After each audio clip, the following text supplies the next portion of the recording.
Hi guys and welcome back. So today I'm going to be showing you how to make these Slutty Reeses Brownies. Let's begin.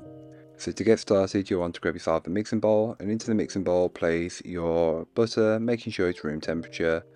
Don't think mine was. Add in your granulated sugar followed by your light brown sugar, then mix everything together until it's lighter and fluffier in colour and consistency.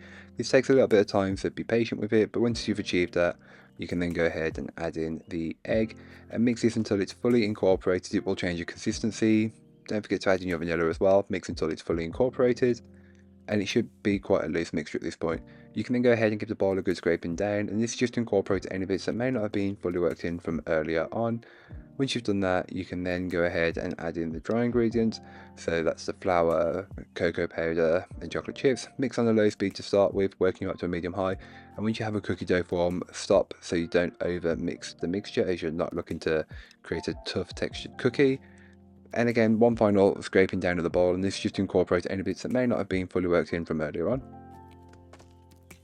Transfer the chocolate cookie dough into the base of the tin, which has been lined with some parchment paper.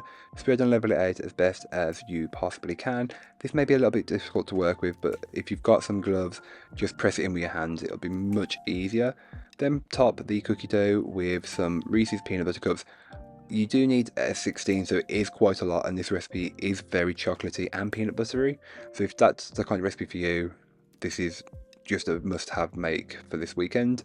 Set aside, then make your brownie. So take some melted butter and add in the cocoa powder, then whisk until fully incorporated. The mixture will become quite smooth and glossy, and that's what you're looking for.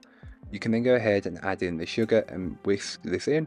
It will change the consistency and become quite granular, which is not ideal, but this will change as we go through the recipe, and it's a good sign that you're on track. Add in your eggs and your vanilla, and then whisk it together until fully incorporated, and you'll notice that the mixture again becomes smooth. This is what you're looking for. Then you can go ahead and add in your flour and your chocolate chips, and then just fold everything together until you have a brownie batter form. Being careful to not over mix the brownie batter, as you don't want a tough textured brownie. You want it to be just dense and fudgy, and once you can't see a trace of a single ingredient, stop mixing together. Grab your cookie base with the Reese's peanut butter cups on top, and top those with the brownie layer, getting as much of that brownie in there as possible. Spread and level it out as best as you possibly can, and it won't be perfect, but this is as close as perfect as I was getting. I had some peanut butter left in the cupboard, so I took some and warmed it a little bit, then placed dollops on top.